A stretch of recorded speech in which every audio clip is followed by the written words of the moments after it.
사사들이 치리하던 때에 그 땅에 흉년이 되니라. 유다 베들레헴의 한 사람이 그의 아내와 두 아들을 데리고 모압 지방에 가서 거류하였는데, 그 사람의 이름은 엘리멜렉이요 그의 아내의 이름은 나오미요 그의 두 아들의 이름은 말론과 기론이니 유다 베들레헴 에브랏 사람들이더라. 그들이 모압 지방에 들어가서 거기 살더니 나오미의 남편 엘리멜렉이 죽고 나오미와 그의 두 아들이 남았으며, 그들은 모압 여자 중에서 그들의 아내를 맞이하였는데 하나 이름은 오르바요 하나 이름은 루시더라. 그들이 거기 거주한 지 10년쯤에 말론과 기론 두 사람이 다 죽고 그 여인은 두 아들과 남편의 뒤에 남았더라. 그 여인이 모압 지방에서 여호와께서 자기 백성을 돌보시사 그들에게 양식을 주셨다 함을 듣고 이에 두 며느리와 함께 일어나 모압 지방에서 돌아오려 하여. 할렐루야. 오늘도 우리를 위해 일하시는 참 좋으신 주님의 이름을 찬양합니다. 우리 하나님 앞에 감사와 찬양과 영광의 큰 박수 올려드리겠습니다. 오늘 우리 가운데 새로 행하신 주님, 아름다운 일 행하신 주님의 이름을 송축합니다. 할렐루야. 네, 오늘도 하나님의 은혜 가운데 한 몸이른 우리 포드의 성도들 한번 이렇게 바라보시면서요, 또 영상으로 예배하는 우리 글로벌 포드 식구들을 향해서도 우리 한번 따뜻한 사랑과 격려와 축복의 박수를 서로에게 보내도록 하겠습니다. 주님의 놀라우신 은혜가 우리 모두에게 있기를 축복합니다. 네, 특별히 또 오늘의 이 예배를 위해서 어제 섬유센터에서 짐을 다 실어서요 탑차로 옮기고, 또 오늘 아침에 탑차에서 짐을 빼서 오늘 이 예배에 세팅을 했는데요, 정말 우리의 이 예배가 하나님의 은혜 위에 세워진 것이기도 하지만 또 누군가의 헌신 위에 세워진 것이기도 합니다. 그리고 TF팀, 또 PNG 교사들, 예배 스태프팀, 메이크업팀, 우리 한번 귀하게 수고한 우리 스태프들에게도 한번 사랑과 축복의 박수를 보내도록 하겠습니다. 사랑하는 여러분, 성경 충만하십시오. 말씀 충만하십시오. 오늘 우리가 다시 찾은 이 포드의 첫사랑의 자리, 첫 부르심의 이 자리에서 정말 하나님께서 우리 가운데 부어주시는 새로운 사랑, 새로운 은혜, 새 부대로 우리를 빚으시는 하나님의 존귀한 역사가 있게 되기를 주님의 이름으로 축복합니다. 우리 옆에 사람에게 이렇게 한번 인사했으면 좋겠는데요, 첫사랑의 자리로 돌아가십시오. 새 부대가 되십시오. 이렇게 한번 축복하시죠. 네, 오늘 이 시간 우리 영적인 심호흡을 한번 했으면 좋겠는데요, 우리 깊이 한번 호흡을 들이마시면서 주님의 사랑을 우리의 영혼 육 가운데 받아들이고 그 사랑의 능력으로 우리 인생의 모든 염려와 근심과 걱정을 몰아내는 것이죠. 다시 한번 깊이 호흡을 들이마시면서 주님의 보혈을 우리의 영혼 육 가운데 받아들이고 그 보혈의 능력으로 우리 인생의 모든 교만과 악함과 인생의 연약한 모든 실패를 끊어내는 것입니다. 오늘 하나님의 새로운 생명의 능력이 우리의 영혼육 가운데 임해서 새로운 길, 새로운 믿음의 길에 서는 아름다운 내가 있게 되기를 주님의 이름으로 축복합니다. 이번 튀르키예 시리아 대지진으로 사망자가 이미 4만 명을 넘어섰고 또 최대 30만 명까지 사망자가 예견되는 안타까운 상황에 있습니다. 하나님께서 그 땅을 긍휼히 여겨주셔서 사랑하는 사람들을 잃은 그들의 슬픔을 위로하여 주시고 또 모든 구호 작업과 또 부상자들의 빠른 회복이 있기를 기도합니다. 특별히 이번 지진 최대 피해 지역은 하타이주인데요. 그런데 이렇게 참담하도록 폐허가 된 이 피해 지역들 가운데 건물 하나 무너지지 않은 기적의 도시가 있습니다. 인구 4만 2천 명 규모의 도시 에르진. 믿을 수 없는 도시의 상황이 전해졌는데요. 사망자 0명, 무너진 건물 0, 중상자조차 한 사람도 나오지 않았습니다. 하타이주에서 사상자가 나오지 않는 도시는 에르진이 유일한데요. 여러분, 어떻게 이런 일이 벌어졌을까요? 궁금하지 않으세요? 이 웨케스 엘마소글루 에르진 시장은 이렇게 이야기합니다. 나는 단지 불법 건축 시도를 일절 용납하지 않았을 뿐입니다. 1999년 북서부 대지진으로 17,000명이 사망한 이후에 튀르키예 정부가 내놓은 대책은요, 지진 대비법이었어요. 2019년 시장에 당선된 엘마소글루, 그러니까 그의 당선과 함께 당시 이 튀르키예 지진 대비법이 막 통과된 상태였습니다. 그는 이 법을 기준으로 도시 내 건축물을 아주 엄격하게 규제하기 시작했는데요. 그가 시장에 당선되자마자 그냥 건축물 관련 민원이요 수도 없이 밀려 들어왔어요. 그러니까 자신의 이 건물에 대해서는 좀 예외를 인정해 달라는 것이죠. 그는 원칙대로 절대로 안 된다라고 선을 그었습니다. 그러자 여기저기서 그를 비판하고 공격하는 목소리가 끊이질 않았어요. 이 나라에서 당신만 정직한가? 그러나 그는 수많은 비난과 공격에도 굴하지 않고 이 원칙을 끝까지 지켜냅니다. 그리고 그렇게 원칙을 지켜낸 시장 덕에 에르지는 기적의 땅이 되었어요. 타협 없이 지킨 원칙이 결정적인 순간 그들을 지켰습니다. 여러분, 우리의 인생도 마찬가지입니다. 우리가 하나님께서 주신 법, 그 말씀을 타협 없이 지키고 고수할 때 결국에 그 말씀이 우리의 인생을 지키는 것이에요. 여러분 아멘이세요? 우리의 삶은요 어떤 진동 속에서도 그 법 위에서 안전합니다. 지금의 당장에 어떤 것이 더 이익인지 손해인지를 따질 것이 아니라 말씀의 법 위에 인생을 세워야 하는 것입니다. 때로 세상에서 미련하다 소리를 듣고 비난과 공격을 받아도요 말씀대로 사는 것이에요. 말씀 위에 세워진 삶은 결코 흔들리지 않아요. 무너지지 않습니다. 여러분, 이 원칙이 결정적인 위기의 순간에 여러분의 인생을 가장 안전하게 지키는 안전장치가 될 것입니다. 오늘 본문은 재난 같은 위기의 때에 우리의 삶에서 흔들리는 것과 흔들리지 않는 것이 무엇인지를 보여줍니다. 눈앞의 이익을 따라 말씀의 기초 위에서 약속을 따라 살지 못할 때 우리의 삶은 무너져 내릴 수밖에 없다는 것을 오늘의 이야기가 말해주고 있는데요.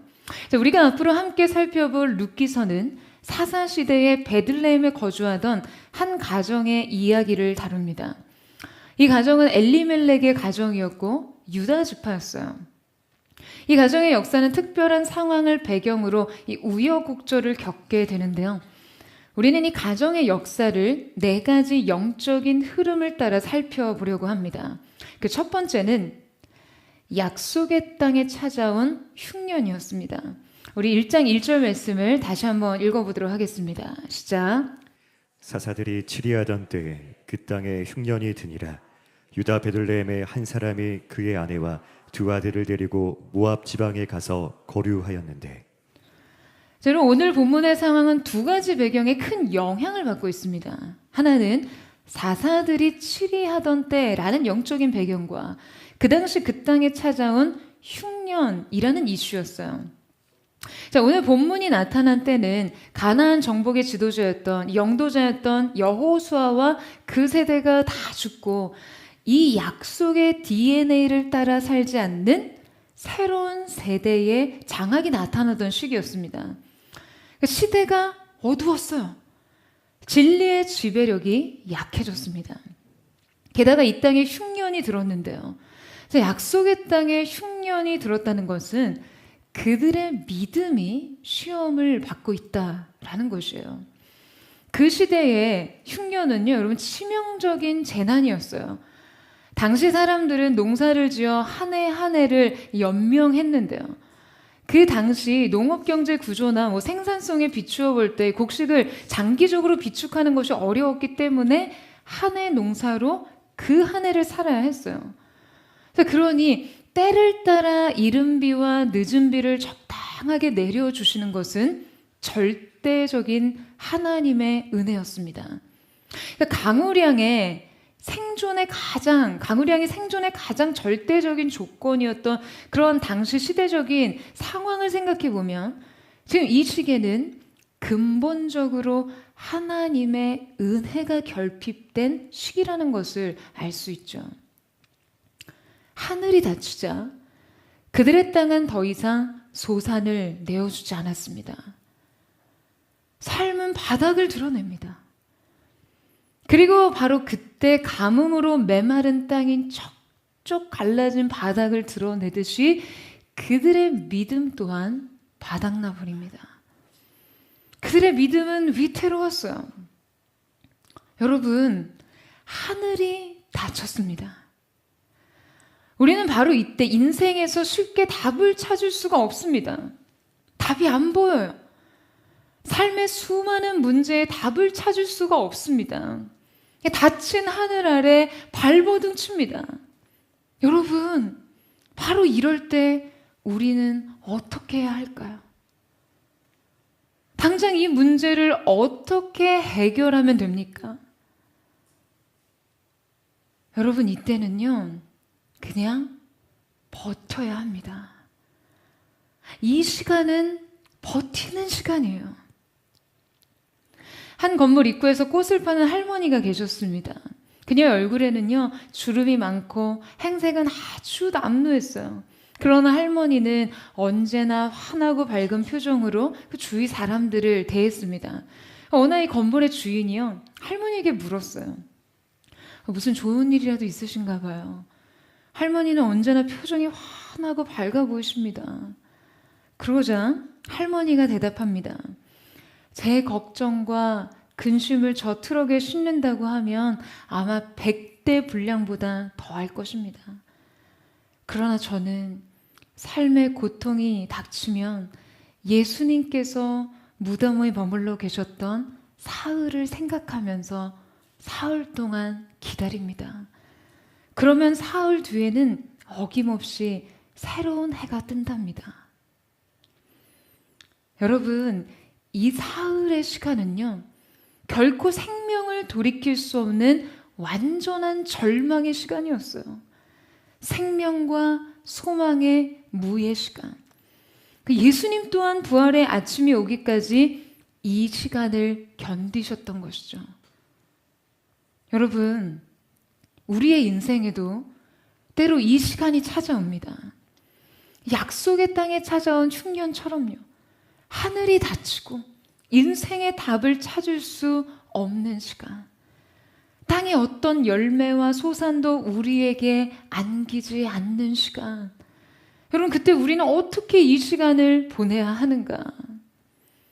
여러분, 버텨야 합니다. 약속 아래서 버텨야 해요. 그 무덤 속의 사흘처럼 우리는 버티기를 보통 어떤 패배적 선택이라고 생각합니다. 이 버티기에 완성의 그 부활의 승리가 있다는 것을 몰라요. 여러분, 우리가 운동 경기를 하다 보면요, 스포츠 경기를 하다 보면 그라운드나 링 위에서 치열하게 시간을 견뎌야 하는 때가 옵니다. 경기 중에 우리는 해설위원들이 종종 이렇게 말하는 것을 들어요. 자, 우리 선수들 이제 버텨야 합니다.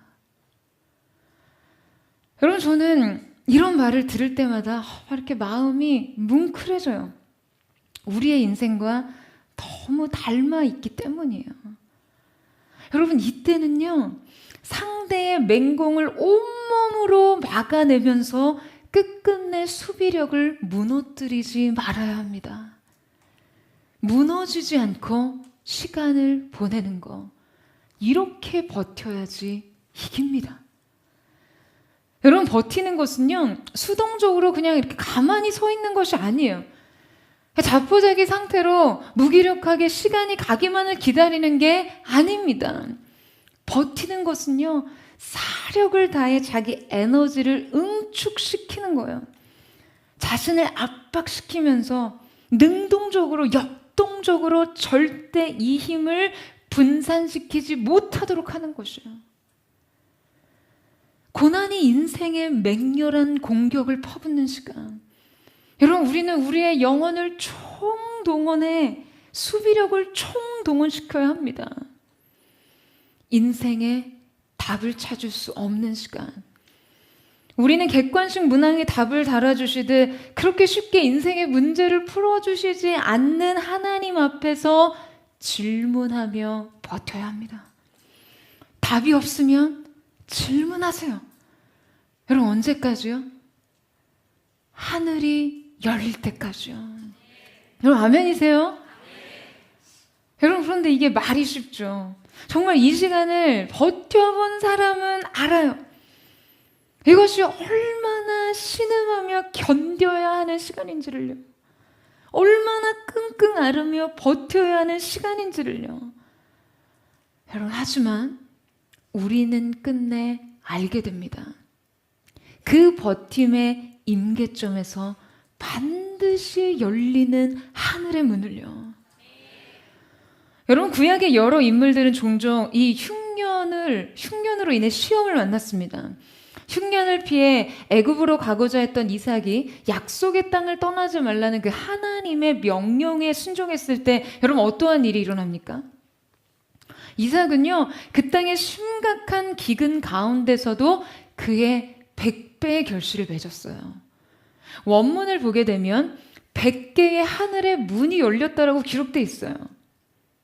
여러분, 이삭은요, 이 시간을 뚫고 간 거예요. 하늘을 닫으신 하나님을 향해 달려갔습니다. 그러자 하나님은 이삭에게만 제한적으로 하늘을 여셨어요. 100개를 열어주셨습니다. 그런데 오늘 본문에는 가뭄의 조짐이 보일 때, 흉년의 조짐이 보일 때 이스라엘이 거국적으로 하나님께 간구했다는 언급이 없습니다. 하나님이 은혜를 거두실 때 하나님께로 돌아서야 했는데 재앙을 닫고 은혜를 열 사람이 없었어요.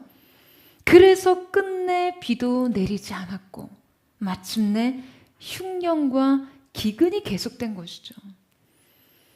이스라엘의 역사학자이자 저자인 유발 하라리 교수가요, 이 코로나 시대에 했던 강연 중에 이런 말을 했습니다. 이 폭풍은 지나가겠지만 지금 선택은 우리를 오랫동안 바꿀 것이다. 여러분, 저는 당시 이 말이 얼마나 가슴에 와 닿았는지요.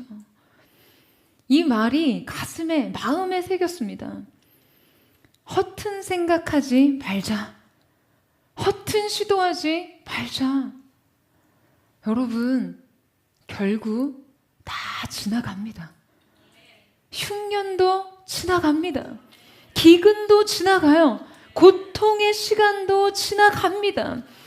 결국 모든 것이 다 지나가도 우리의 삶에 더 선명하게 남겨지는 것은요, 바로 그때 우리가 했던 선택의 영향력이에요.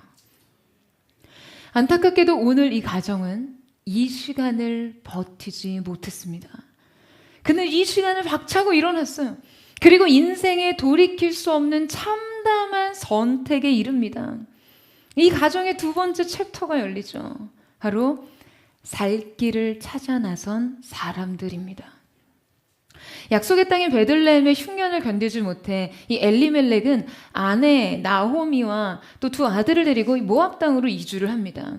그러니까 한 가장이 먹고 살기 위해서 선택한 이 여정이 왜 이토록 참담한 실패가 될 수밖에 없었는지 여러분, 우리는요, 깊이 들여다보고 우리의 삶에 적용해야 합니다. 여러분, 그들의 선택이 본질적으로 실패를 부를 수밖에 없었던 것은 그들이 선택한 길에 말씀이 함께 가지 않았기 때문입니다.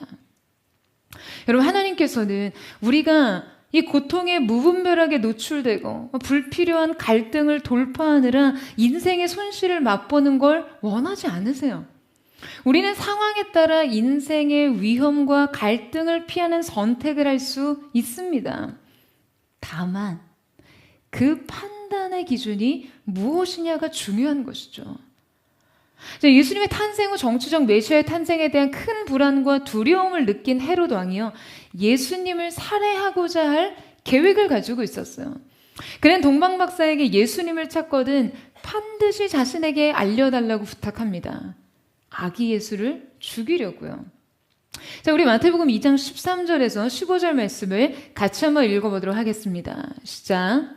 그들이 떠난 후에 주의 사자가 요셉에게 현몽하여 이르되 헤롯이 아기를 찾아 죽이려 하니 일어나 아기와 그의 어머니를 데리고 애굽으로 피하여 때가 되게 이르기까지 거기 있으라 하시니 요셉이 일어나서 밤에 아기와 그의 어머니를 데리고 애굽으로 떠나가 헤롯이 죽기까지 거기 있었으니. 자, 지금 주의 천사가 요셉에게 현몽해서 여러분 무엇을 지시하고 있습니까? 베들레헴을 떠나서 애굽으로 피하라는 거죠. 그 위험을 피해 당장 피신하라고 명령을 합니다. 근데 여러분, 성경에서 애굽은요, 불신앙과 불순종의 장소였어요. 하지만 예수님을 데리고 지금 그리로 가라는 거죠. 그러니까 이 위험을 벗어나라고 하는 거예요. 결국 요셉은 아기 예수님을 데리고 헤롯이 죽기까지 애굽에 머뭅니다. 여러분, 예수님도 베들레헴을 떠났습니다. 위험이 들이닥치자 살 길을 찾아 고통을 피해 베들레헴을 떠났어요. 그렇다면 이 둘의 차이는 무엇입니까? 여러분, 똑같이 고통과 위험을 피하지만 여러분 무엇이 다른가요? 바로 말씀이 함께 가고 있느냐 하는 것입니다. 내가 내게 이르기까지 거기 있으라 라고 하셨어요. 말씀이 함께 갔다는 거예요. 그러나 지금 엘리멜렉이 찾아 나선 살 길에는 정작 말씀이 없었어요. 이 선택에는 하나님의 뜻이 고려되지 않았습니다. 그는 그저 인생의 손익계산서를 철저하게 따랐어요. 그는 단지 현실적인 위험을 최소화하려고 했어요. 현실적인 손실을 최소화하려고 했습니다. 여러분, 그런데 바로 이것이 결국 은혜를 최소화합니다. 우리는 이 부분을 항상 기억해야 해요. 현실의 손실을 최소화하려는 선택이 하나님의 은혜를 최소화할 수 있다는 것을요. 여러분, 인생은요, 결국 선택의 총합입니다. 이 선택의 영향력은 우리의 삶을 오랫동안 지배해요. 그래서 우리는 모든 선택에 있어서 우리의 삶을 오래도록 견고하게 지속시킬 한 가지 영적 원리를 적용해야 합니다. 그러니까 이 영적인 원칙, 이 원리를 고집스럽게 적용하게 되면요, 여러분 결코 인생은 무너지지 않습니다. 때로 인생에 찾아오는 강력한 흔들림에도 이 원칙은 우리의 인생의 하중을 견딜 수 있게 만들어줘요. 이 내력이 외압을 견딥니다. 여러분, 말씀을 따르는 삶의 원리요. 사랑하는 여러분, 말씀을 따르는 것이 인생의 가장 안전한 선택입니다. 여러분, 이 사실을 믿는 은혜가 있게 되기를 축복합니다. 여러분, 그들이 찾아 나선 살 길에는요, 말씀이 앞서가지 않았어요. 그 길에는 최후의 실패가 기다리고 있었어요. 근데 여러분, 우리가 이 비참한 선택을 우리의 삶 속에 반복하지 않기 위해서는요, 지금 왜 그들에게 이 선택이 약속의 땅에서 버티는 것보다 더 쉬웠던 것일지를 한번 생각해 봐야 합니다. 그렇지 않으면 우리도 종종 이런 실패를 저지를 수밖에 없기 때문이에요. 여러분, 최후의 실패라는 선택지는요, 종종 우리 앞에 현실적 대안이라는 이름표를 붙이고 다가옵니다. 그러니까 이곳에는 합리성이라는 이유가 붙고 현실 타당이라는 근거도 붙어요. 그래서 우리는 유혹당합니다. 그래서 분별하기가 힘들어요. 앞서 말씀드린 역사학자 유발 하라리가 21세기를 위한 21가지 조언이라는 책에서요, 세상에서 가장 현실적인 것은 고통이다 라고 말했어요. 와, 이 한 줄이 얼마나 와닿던지요. 여러분, 고통이 현실이 되어보세요. 이 고통의 현실감은요, 다른 감각이 이겨낼 수가 없습니다. 고통이 이렇게 현실적인데 우리의 믿음은 추상적으로만 머들면 여러분 어떻게 믿음이 삶을 정복할 수가 있겠어요? 어떻게 그 믿음으로 현실을 사는 게 가능하겠습니까? 엘리멜렉의 선택은 이 고통의 현실을 견디지 못했고 믿음으로 여호와께 묻지 않았습니다. 그저 그는 고통을 피하는 길을 선택합니다. 오늘 1절에서 모압 지방에 가서 거류하였는데, 여러분이 거류하였다는 것은 원어상 잠깐 있으려고 머무는 상태를 묘사한 단어거든요. 그러니까 그가 베들레헴을 떠나면서 완전히 이 땅에 정착할 생각은 아니었다는 거예요. 그는 말합니다. 그냥 잠시 고통을 피하려던 것뿐이었다고요. 아마 그들은 절기하며 말했을 거예요. 그냥 단지 살고 싶었을 뿐이라고요. 여러분, 우리도 종종 그렇게 말하지 않습니까? 믿음을 포기하려던 건 아니라고요. 하나님을 아주 떠나려던 것은 아니라고. 저는 아마도 그들이 이 위험한 이주를 선택한 것에 결정적인 영향을 준 것이 있었을 거라고 생각해요. 바로 엘리멜렉과 나오미의 두 아들들입니다. 그들의 두 아들, 이 말론과 기론이라는 이름의 뜻이 아주 의미심장한데요.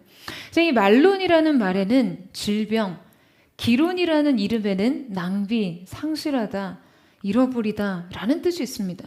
그러니까 이 이름의 의미를 생각했을 때 아마 그들은 어린 시절부터 아주 병약하지 않았을까라는 생각이 들어요. 그러니까 부모로서 이들의 유약한 어떤 신체 조건과 상태가 이 흉년과 기근을 쉽게 버틸 수 없을 것이라는 그런 그 예상을 하지 않았을까요? 그들은 이 비관에 전부를 걸었을지 몰라요. 이 절망적인 인생 전망에 믿음을 조금도 결부시키지 못한 것이죠. 여러분, 제가 오늘 말씀을 묵상하면서 설교 준비를 하는데요. 이 지점에서 쉽게 진도가 나가질 않더라고요. 그냥 단지 살고 싶었을 뿐이라는 그 엘리멜렉의 절규가 귀에 들리는 거예요. 자식 걱정하는 게 뭐가 그렇게 잘못된 일이라는 그 항변 말이에요.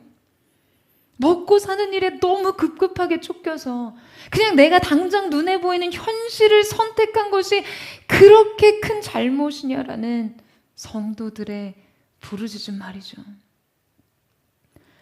그냥 그저 설교자로 어떠한 현실 조건에서도 그냥 어떠한 고통에서도 말씀을 답으로 선택하라는 이 한 줄을 당연히 써 내려가기까지. 이 실패를 시뮬레이션 해보게 되더라고요. 그러니까 이 실패에 질문을 해보게 됐어요.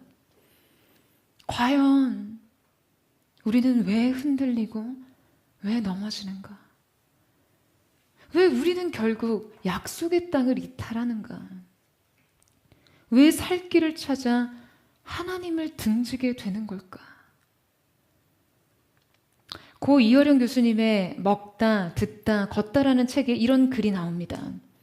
생명의 말씀이 육의 필요보다 중요하다는데 동의할 수가 없어서 이 말에 설득이 되지 않아서 그 많은 세월을 반기독교인 무신론자로 살았다는 거죠. 그러니까 우리가 정말 교회답게 성도답게 존재하기 위해서는 영적인 말씀이 육적인 필요보다 앞서는가? 이 질문에서 출발해야 한다는 거예요. 무엇이 영원한 생명이고 무엇이 진짜 삶이고 무엇이 진짜의 행복인지 찾아야 합니다. 그것을 찾지 않으면 다 헛됩니다. 이 질문을 해결하고 출발해야 계속 교회에 나오고 예배한다는 거예요. 여러분, 우리가 약속의 땅을 이탈하는 이유도요, 바로 근본적으로 이 질문에서 답을 찾지 못했기 때문입니다. 예수님도 40일의 금식 이후 첫 번째 시험 관문으로요, 돌들로 떡덩이가 되게 하라는 유혹을 받으셨어요. 자, 그런데 여러분, 예수님이 어떻게 하셨습니까? 이 요구를 거부하세요.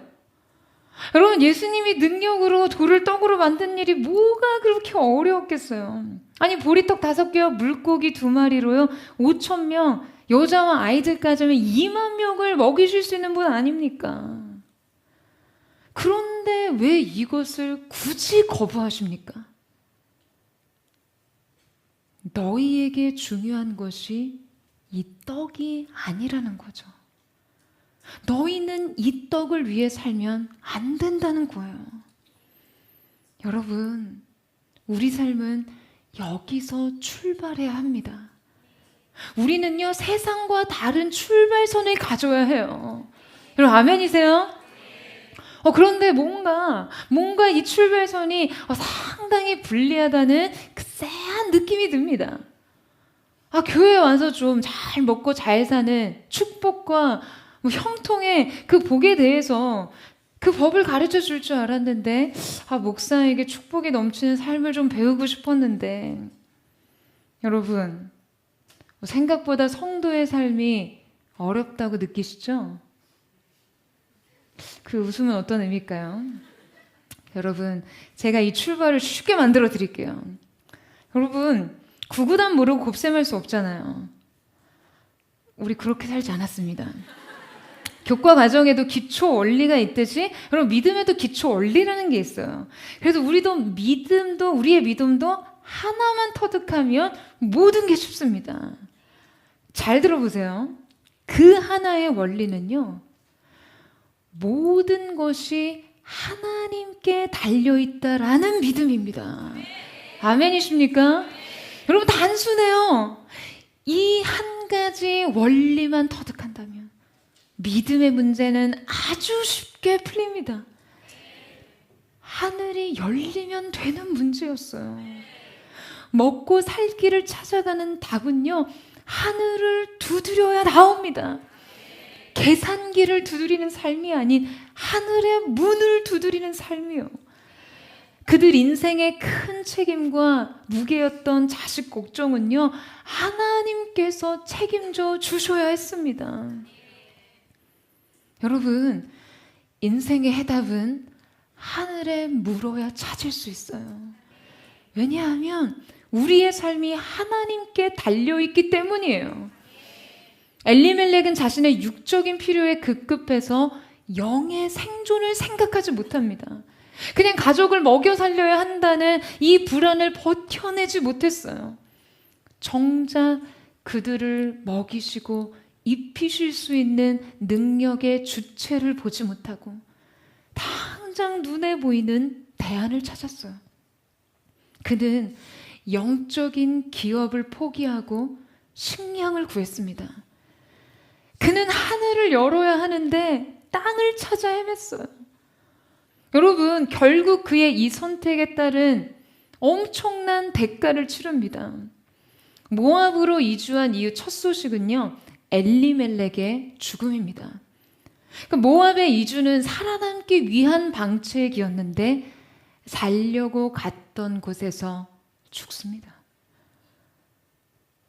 여러분, 우리가 이것을 어떻게 가벼운 마음으로 읽어 내려갈 수 있겠어요? 우리는 이 가정의 비참한 말로를 보고 영적인 경각심을 가져야 합니다. 우리가 우리의 삶이 대안을 찾는다고 자기의 계획과 기대대로 사라지지 않는다는 것이에요. 당장에 부딪힌 현실의 문제를 타개하기 위해 아무리 발버둥 쳐도 나의 힘과 나의 지혜와 능력을 총동원해도 하나님께서 허락하시지 않으면 사라지지 않습니다. 이것을 인정하는 것이 우리 믿음의 시작이에요. 여러분, 우리가 수많은 이유로 그냥 현실에 타협할 수밖에 없는 것은 나름대로 이유가 있고 감정적으로 이해받을 수도 있어요. 이해됩니다. 하지만 이 선택의 필연적인 결과까지 피할 수는 없습니다. 이 선택이 결국 하나님의 뜻을 고려하지 않았고, 이 선택은 결국 약속 아래 삶을 벗어난 선택이었으니까요. 사랑하는 여러분, 인생의 고통과 괴로움을 만날 때 하나님께로 가세요. 여러분, 그때는요, 하나님께로 달려가야 하는 시간입니다. 하늘의 문을 두드려야 하는 시간이에요. 그 문이 열려야 공급이 열리고 지혜가 열리고 길이 열리는 것이에요. 사랑하는 여러분, 오늘 이 예배를 믿음의 출발선으로 삼고 전심으로 하나님께로 달려가십시오. 열린 하늘 위에서 부어지는 능력으로 여러분의 인생이 새롭게 사라지는 그 놀라운 은혜가 있게 되기를 주님의 이름으로 축원합니다. 그들의 인생 챕터 세 번째는 돌이킬 수 없는 상실의 시간이 펼쳐집니다. 우리 3절에서 5절 말씀을 같이 한번 읽겠습니다. 시작.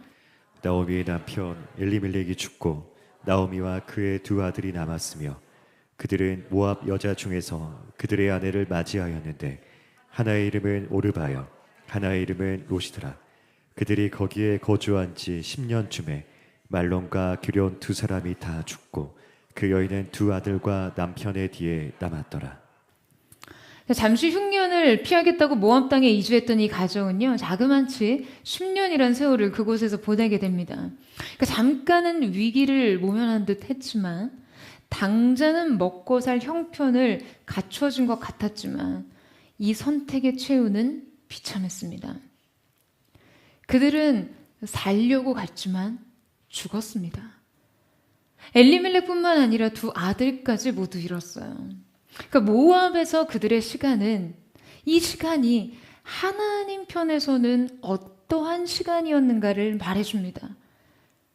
엘리멜렉의 편에서 살 길은 하나님 편에서의 상실이었어요.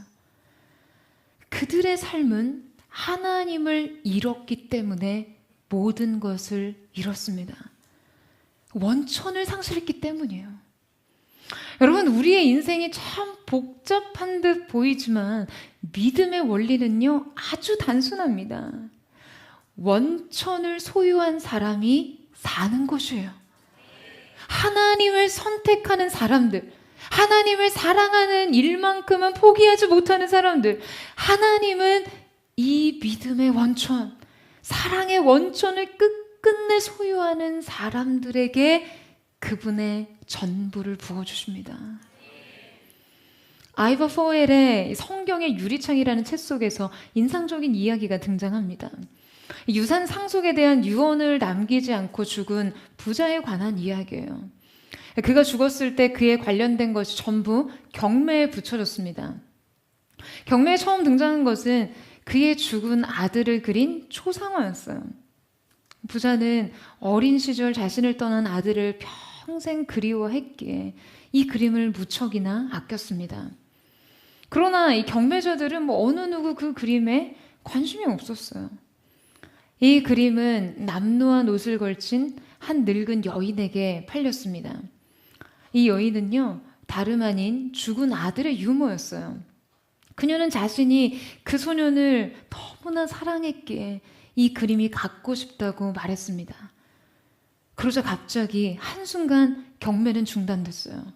그러니까 그 초상화 뒤에서 유서가 발견됐기 때문이었습니다. 이 유서에는요, 이 초상화를 소유하는 사람에게 자신의 전 재산, 자신의 모든 재산을 물려주기 원한다는 그 부자의 유언이 적혀져 있었습니다.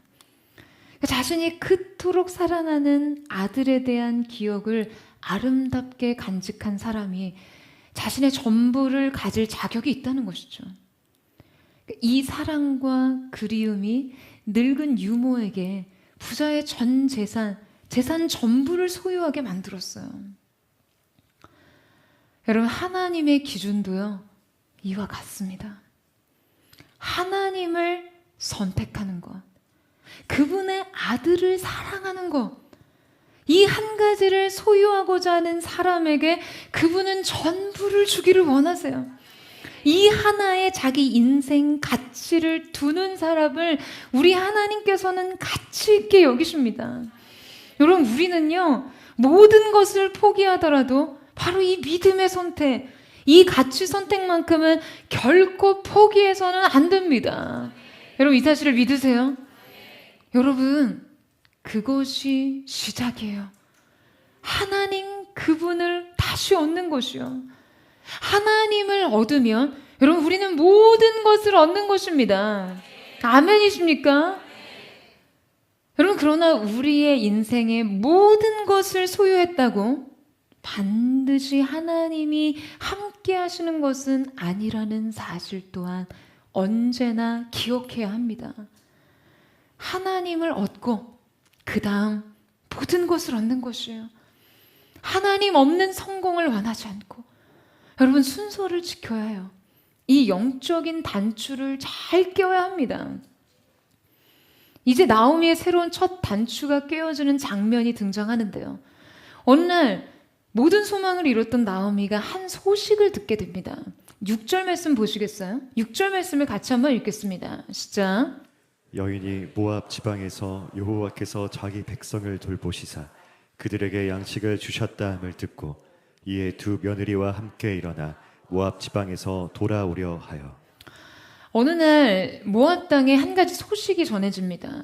여호와께서 그 백성에게 오셔서 양식을 공급해 주셨다는 소식이었어요. 자, 여러분, 양식이 어디에서 왔습니까? 여호와께로부터 났어요.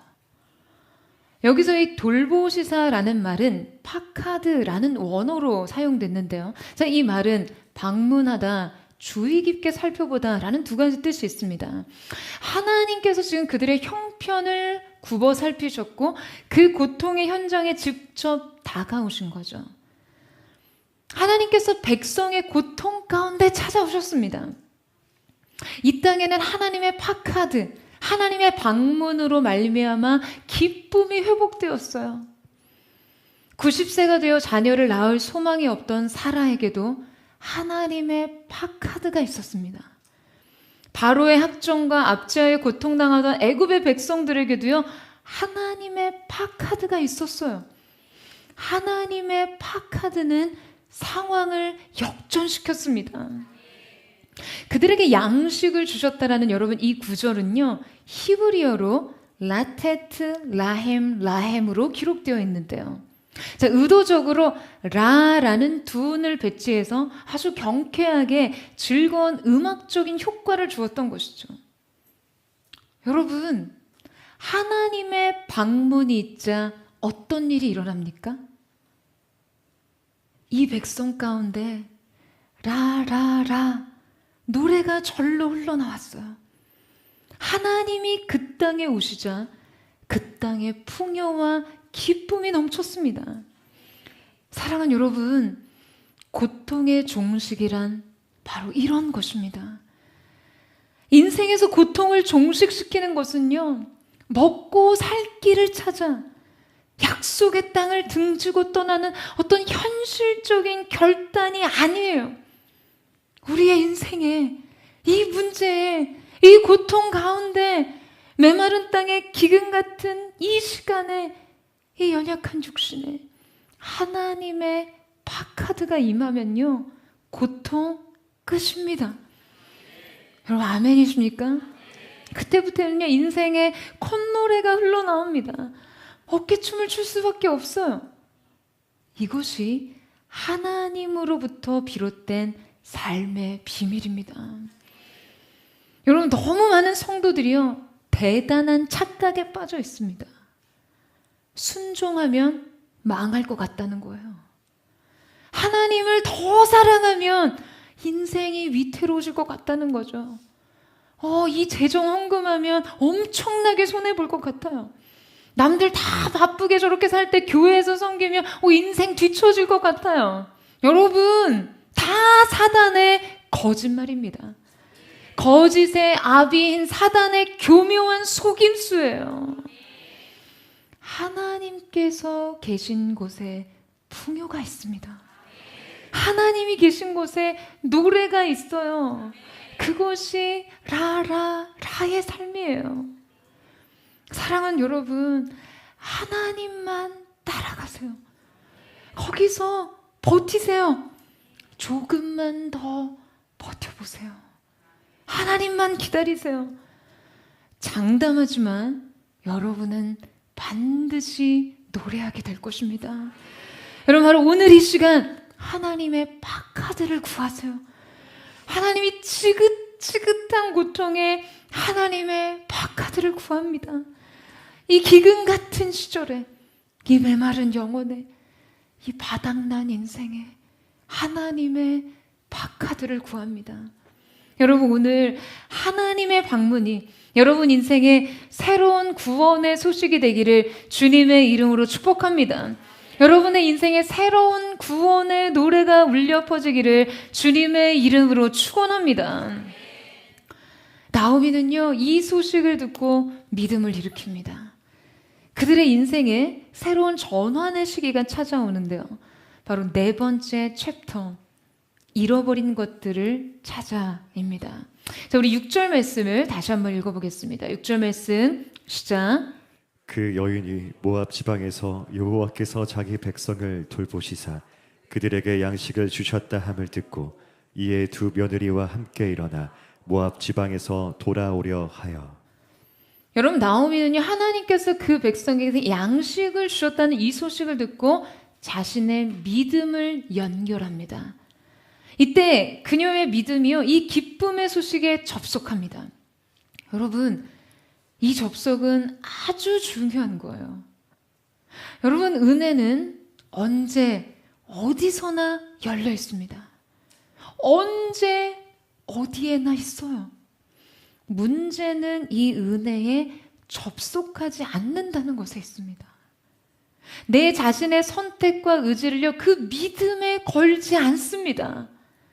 하나님의 약속에 두지 않아요. 부르심에 걸지 않아요. 그래서 아무런 변화가 일어나지 않는 것이에요. 우리가 무릎만 꿇어도 얻을 수 있고 부르짖기만 해도 받을 수 있는 이 은혜에 우리는 다가가지 않습니다. 여러분, 나오미는요, 믿음을 동원합니다. 오늘 본문 1절과 6절이 형식적인 대꾸를 이루고 있는데요. 자, 1절에서는 한 남자가 그 아내와 두 아들을 데리고 베들레헴을 떠나 모압으로 갔고요. 6절에서는 한 여자가 두 자부와 함께 일어나 모압을 떠나 베들레헴으로 돌아옵니다. 베들레헴을 떠났을 때는 실제 이스라엘의 경제력과 부의 상징인 남성들이 주체가 되었고, 다시 베들레헴으로 돌아올 때는 힘없고 나약한 과부들이 주체가 됩니다. 현실적으로는 1절이 힘이 있죠. 그런데 이 9절은 믿음으로는 형편없는 나약한 구절입니다.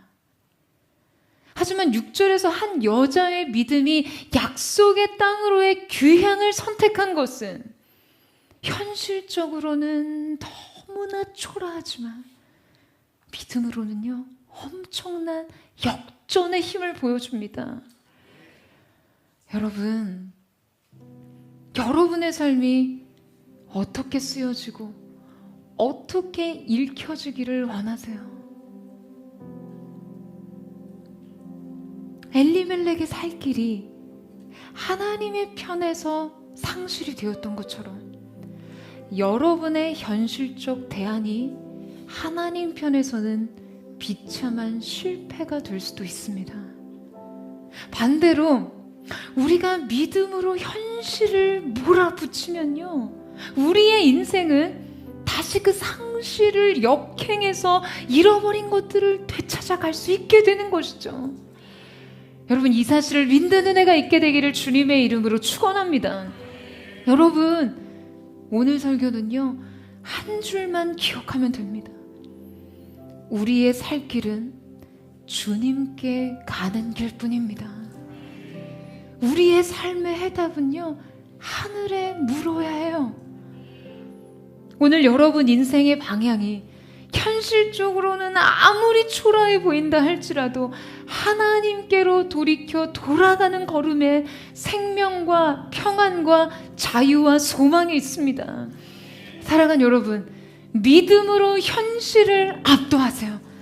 그 믿음으로 인생의 모든 고통과 상실과 슬픔을 역행해서 하나님의 박하들을 맞이하십시오. 그렇게 새로운 회복의 이야기가 저는 여러분의 삶의 모든 영역 가운데 새롭게 쓰여지기를 주님의 이름으로 축원합니다. 그 놀라운 새 은혜가 여러분의 삶 가운데 하나님의 박하드로 임하는 귀한 역사가 있게 되기를 주님의 이름으로 축원합니다. 우리 함께 찬양하며 기도하며 나아갔으면 좋겠습니다. 사랑하는 주님, 빈 들과 같은 저문 시기와 같은 인생의 황폐한 현장을 바라보며 과연 우리가 어떠한 것을 선택하는 것이 인생의 살 길이 되는지를 가늠할 때 우리의 마음속에 언제나 하나님께로 가는 영혼의 새 길이 열려지게 하여 주시옵소서. 하늘의 문을 두드릴 수 있는 믿음의 첫 단추가 깨어지게 하셔서 그 하나님을 얻음으로 인생의 모든 것을 얻는 거룩한 하나님의 사람들이 될 수 있도록 주님 역사하여 주시옵소서. 두려움으로 내몰리고 조급함으로 내몰려서 하나님 인생의 현실에 손실을 최소화하기 위한 선택이 아닌 믿음으로 현실을 압도함으로 하나님께로 가는 주님의 임재를 초청하는 것이 우리의 새로운 시작, 우리 인생의 완성이 될 수 있도록 역사하여 주시옵소서. 우리 그 마음 고백하며 우리 주님 앞에 나아가기를 원합니다. 주님, 오늘 우리의 고백 가운데 하늘의 문을 여시고 임하여 주시옵소서. 오 나의 자비로운 주여, 나의 몸과 영혼을 주님 은혜로 다 채워 주소서.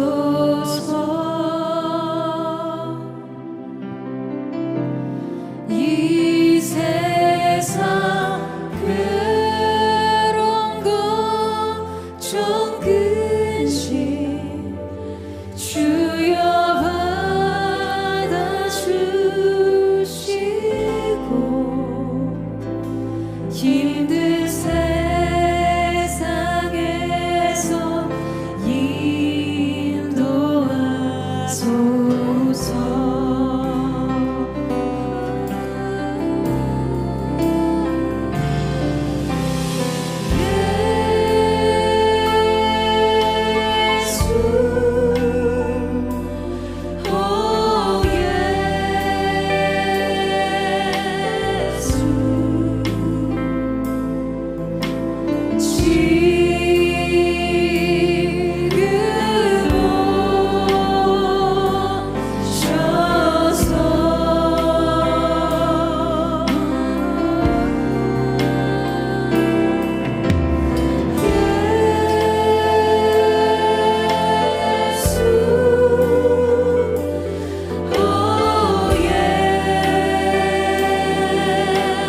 살아계신 주님, 내가 길과 진리요 생명이며 빛이라고 말씀하셨습니다.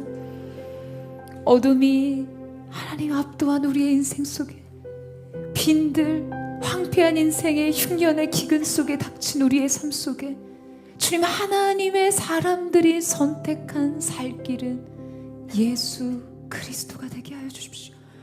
주님이 우리의 길이심을 인정하는 믿음이 주님 앞에 드려지게 하여 주십시오. 모든 것이 하나님께 달려있다는 이 믿음이 닫힌 하늘의 문의 열쇠가 되게 하여 주시옵소서. 무엇이든지 땅에서 매면 하늘에서도 맬 것이요, 땅에서 풀리면 하늘에서도 풀린다고 말씀하셨습니다. 새로운 믿음의 원리, 새로운 믿음의 기초로 하늘의 문을 열게 하여 주시옵소서. 인생의 재난을 만났습니까 여러분? 인생의 두려움이 됐습니까? 하나님께로 달려가세요. 열린 하늘의 문을 향해, 주님을 향해 부르십시오. 거룩하신 주님, 하늘의 문을 여시고 우리 가운데 거룩한 은혜의 비를 내려 주시옵소서. 하나님의 박하드가 오늘 구하는 자의 심령과 인생 속에 임하게 하여 주시옵소서.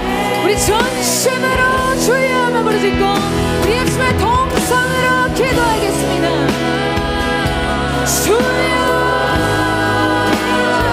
주님은 우리의 길, 우리의 문, 우리의 빛, 우리의 생명이 되십니다. 우리가 우리의 인생의 살길 주님 무엇으로 찾겠습니까? 아버지 하나님, 현실의 손실을 최소화하기 위해 하나님께서 우리가 오늘 베푸신 은혜를 최소화하는 오늘 범하지 않게 하여 주시고, 오늘 우리가 주께로 달려가 주시고 하나님께로 달려가 하늘의 문을 두드리는 시간, 두드리면 열린다 말씀하셨는 약속을 기억하므로 오늘 다시 하늘을 향해, 오늘 다시 주님을 향해 하늘의 문을 두드리며 얻고자 오며 구하며 찾고 기다립니다. 주님, 오늘 이 가운데 길을 부어주십시오. 하나님 아들의 문을 여셔서 순종하는 사람들에게 인생의 걸음마다 백개의 하늘의 문이 열려지게 주옵소서. 심각한 인생의 길을 열실 수 없고 가장 큰 소사로의 역사를 축복의 신비가 이들의 것이 되게 하여 주시옵소서. 구원을 받아 얻을 것이다, 두드리는 이에게 열릴 것이다 말씀하셨습니다. 우리가 인생의 때에 약속의 땅을 벗어나자 말씀과 함께 서며 말씀과 함께 가는 하나님의 사람들, 모든 것이 주께 있습니다. 구원은 하나님께 있음을 고백하는 하나님의 사람들로 서게 하여 주시옵소서. 그 믿음으로 주 앞에 서게 하여 주옵소서. 하늘 문이 열리고 은혜의 비출기 이 땅 가득 내리도록 마침내 주 오셔서 그의 비출기 우리 위에 부으시도록 우리 함께 기도해. 우리 함께 기도해. 주 앞에 나와 무릎 꿇고 긍휼 베푸시는 주, 하늘을 향해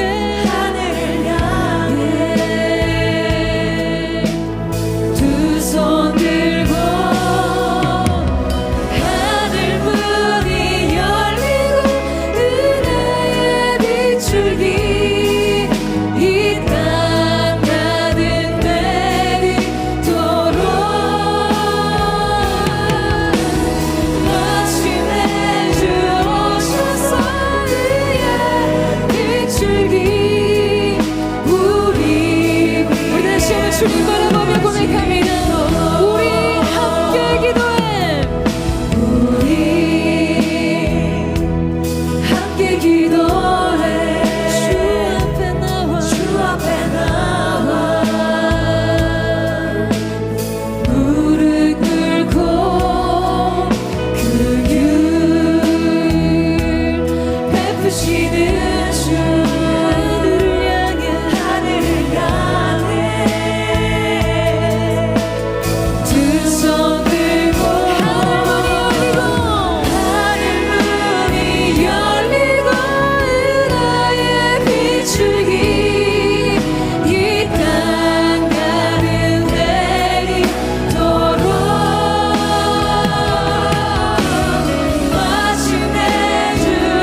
사랑하는 주님, 하나님을 얻을 때 모든 것을 얻게 되는 줄로 믿습니다. 거룩하신 주님, 오늘 우리의 인생 속에 하나님의 파카드 구원의 노래가 시작되게 하여 주시옵소서. 사랑하는 주, 오늘 믿음으로 인생의 모든 것을 돌파할 수 있는 새로운 시작이 우리 가운데 있게 하여 주시옵소서. 사랑하는 여러분, 두려울 때 주님을 구하세요. 인생의 밤의 시간에 주님을 노래하세요. 그 노래가 여러분 인생의 새 길이 될 줄로 믿습니다. 주님께로 더 가까이 나아가세요. 그때는요, 믿음으로 삶을 돌파하는 시간입니다. 삶이 우리의 믿음을 압도하는 것이 아니, 믿음이 삶을 압도하는 시간이 되도록 그렇게 주님께로 달려가세요. 소망의 주님을 바라보며 주님만을 노래하는 인생으로 주님 앞에 버티고 견디고 기다리며 하나님이 다시금 하늘의 문을 여시기까지 여러분 약속 안에 버티세요. 하나님을 기다리세요. 주님을 바라보십시오. 우리 그렇게 이 시간 우리의 믿음의 능력을 응축하며 믿음의 역동성을 가지고 주님, 내가 결코 이 시간 두려워 뒤로 밀려난 침륜에 빠지지 않겠습니다. 믿음으로 돌파하여 주님을 얻는 시간 되기를 원합니다. 주의 마음을 믿고 기도합니다. 주의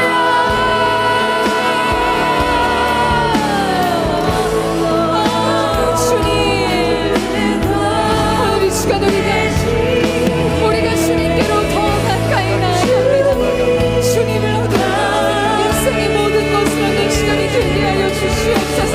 주님의 음성을 듣는 새로운 믿음의 세계가 열려지게 하여 주시옵소서. 나를 얻을 때 모든 것을 얻는 것이라 말씀하신 주님, 오늘 그렇게 주님과 함께 인생의 샘을 열려지게 하여 주시기를 원합니다. 주님께로 더 가까이 나아가니 버티고 견디고 이기고 마침내 주님의 때가 되어지니 마침내 주님의 그 땅에 양식을 전달해 주시기 우리의 인생의 귓가에 들려지니 놀라운 은혜가 나타날 수 있도록 역사하여 주시옵소서. 성공과 인생의 선택과 결정이 믿음 없이 일어나지 않게 하시고 버티고 견디는 믿음으로 버티고 견디는 믿음으로 아버지 하나님의 우리 인생 속에 기대하신 주님을 얻고자 하는 믿음으로 주님 앞에서 우리가 있을 수 있도록 주님의 역사하여 주시옵소서. 더 알게 하소서. 우리가 주님 곁으로 더 가까이 나아가기를 원합니다. 주님 곁으로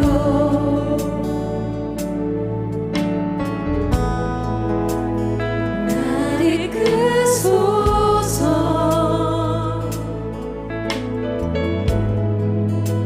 날 모든 것 다 드리며 주 음성 듣기 원하네.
예수님의 이름으로 축복합니다. 오늘 여러분 주님 앞에 믿음으로 견디세요. 여러분 주님 앞에 조금 더 믿음으로 버텨보세요. 여러분 그 땅에 흉년이 들었지만 이스라엘 백성 안에 그 흉년을 피하기 위한 집단 이주가 발생했다는 기록이 없는 것을 통해 보면 여러분 엘리멜렉과 나오미의 가정은요 조급하고 성급한 결정을 내렸다는 것을 알 수 있어요. 견디지 못해서요. 버티지 못해서요. 인생의 상황이 보여주는, 인생의 환경이 전해주는 메시지에 당황하고 다급해서 믿음으로 견디지 못하고 자기 인생의 살 길을 찾아 성급한 결정을 내립니다. 이사야 말씀에 믿는 자는 다급하지 않다고 말씀하셨어요. 조급하지 않아요.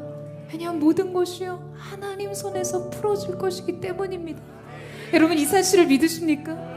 여러분 이 사실을 믿으세요? 여러분이 좀 더 버텨야 되는 삶의 영역 무엇입니까? 조금 더 견뎌야 되는 믿음의 영역은 무엇입니까? 아직 말씀이 없으면 움직이지 말아야 하는 여러분 인생 현실은 무엇입니까? 현실의 손실을 최소화하기 위해 은혜를 최소화하지 않는 주님 앞에 버티고 견디며 주님 바라보는 거룩한 은혜가 여러분 앞에 있기를 원합니다.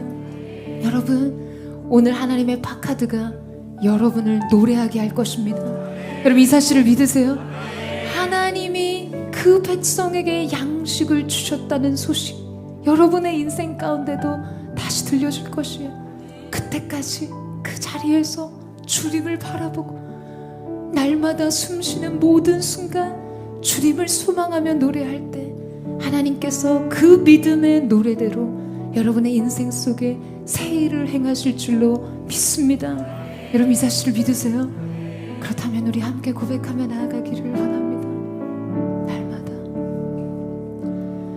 날마다 숨쉬는 순간마다 내 앞에 어려운 일 보내 주님 앞에 이 몸을 맡길 때 슬픔 없네 두려움 없네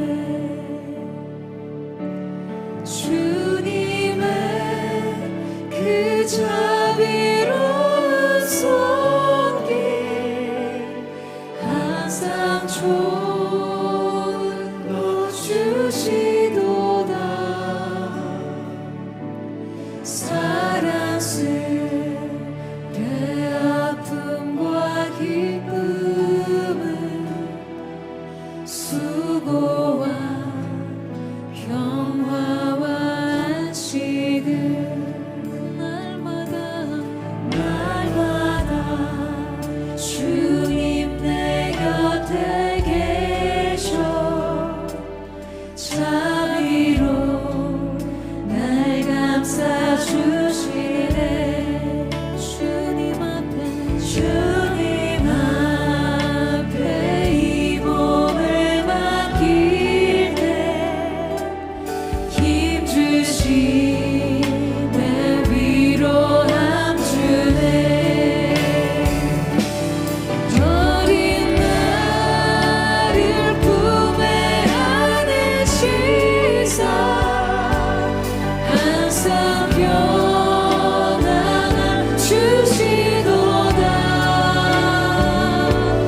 내가 살아 숨을 쉬는 동안 살피시 나 약속하셨네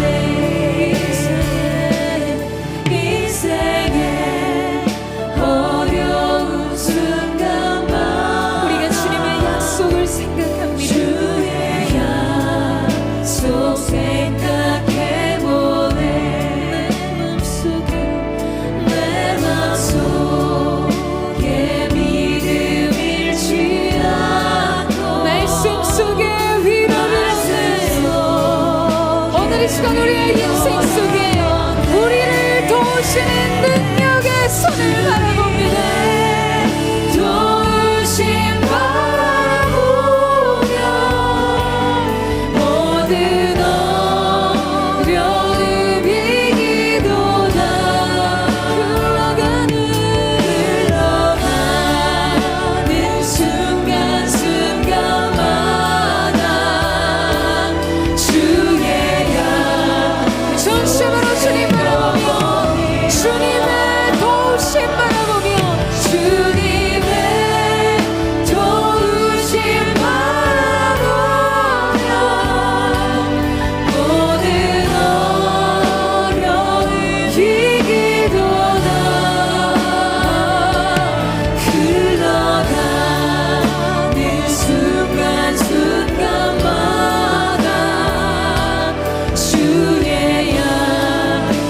시간을 다시 한번 마지막으로 기도하며 나아갈 때 거룩하신 주님, 우리의 인생 속에 하나님께서 그 백성에게 양식을 주셨다는 이 아름다운 소식이 전해지게 하여 주시옵소서. 그래서 우리의 인생에 라라라 새로운 구원의 노래가 시작되는 거룩한 역사가 임하게 하여 주시옵소서. 주님, 우리 가운데 임하여 주시옵소서. 소망과 영광의 날이 새롭게 시작되게 하여 주시옵소서. 우리 하나님의 구원의 방카들을 선포하며 주여 사랑을 듣고 우리 하나님의 동성으로 기도하겠습니다. 주여, 주여, 주여. 사랑하는 주님, 오늘 우리가 소망과 영광의 날을 꿈꾸며 나아가니 주님께서 그 백성 가운데 주신 구원의 새날이 열려졌음을 믿으며 나아가기로 거룩하신 그의 역사하여 주시옵소서. 사랑을 열어주시옵소서. 구원의 세계를 열어주시옵소서. 주님의 놀라우시는 주의 역사가 우리의 성경에 펼쳐지게 하시옵소서. 왕대 주님께서 열어주시는 새날의 은총과 새로운 성령 기쁘심의 역사, 시절을 쫓아 화실을 맺는 인생의 새날들이 열려질 수 있도록 주님 함께 하시고 기름 부어주시고 역사하여 주시옵소서. 확정되는 내 역사 속에 더 큰 하나님의 나라를 꿈꾸며 주님께서 우리의 인생 가운데 열어가시는 그 놀라우신 내 계절을 보게 하여 주시옵소서. 거룩하신 주님의 은혜가 주님 우리 가운데 나타날 수 있도록 주님 함께 하시고 주님 역사하여 주시옵소서. 주님이 오늘 우리 가운데 오셔서 그 은혜의 계절이 알려지게 하여 주옵소서. 주님 앞에 깊은 예배로 나아갈 수 있기를 원합니다. 주님의 놀라우신 그 역사가 나타나기를 원합니다. 주님의 은혜의 계절, 하나님의 성령하시고 구원하시고 그래서 인생의 구원의 새나루가 펼쳐지는 거룩한 은혜가 열려지게 하여 주시옵소서. 주셔서 구원하시니 주님의 새로운 은혜가 열려지게 하여 주시옵소서. 주님의 거룩하시는 주님대가 열려지게 하여 주시옵소서. 확정된 은혜의 계절, 새로운 부흥의 때 구원의 시절이 펼쳐지게 하소서. 각 사람의 인생 속에 하나님의 행하신 일들, 하나님의 구원의 날들이 이루어지는 놀라운 은혜의 역사가 있게 하여 주시옵소서. 주님 오셔서 주 오셔서 구하시리. 주 오셔서 구하시리. 눈을 들어보라 회복의 눈을 들어보라 회복 주님을 눈을 들어보라 회복의 능력을 주 오셔서 구원하시리. 사랑하는 주님, 오늘 이 시간 주님이 우리의 인생 가운데 임하심으로 영혼의 바카드의 새 계절이 열려지게 하여 주시옵소서. 하나님께서 그 백성 가운데 양식을 주셨다는 소식이 사랑하는 보대 성도들의 귓가에 들려지게 하시고 그 소식으로 말미암아 인생의 새로운 구원의 기쁨의 노래가 불려지네 거룩한 은혜가 있게 하여 주시옵소서. 하늘의 문이 열려지게 하시고 열린 하늘을 통해 새로운 땅의 소산이 결실되네 새 은혜의 역사가 일어나게 하여 주시옵소서. 메마르고 공핍한 때라도 샘 곁에 나무는 기근을 두려워하지 않습니다. 가뭄을 두려워하지 않다. 생수 대신 주 예수 그리스도께 깊이 뿌리 내림으로 시절을 쫓아 과실을 맺는 거룩한 하나님의 사람들 되게 하여 주시옵소서.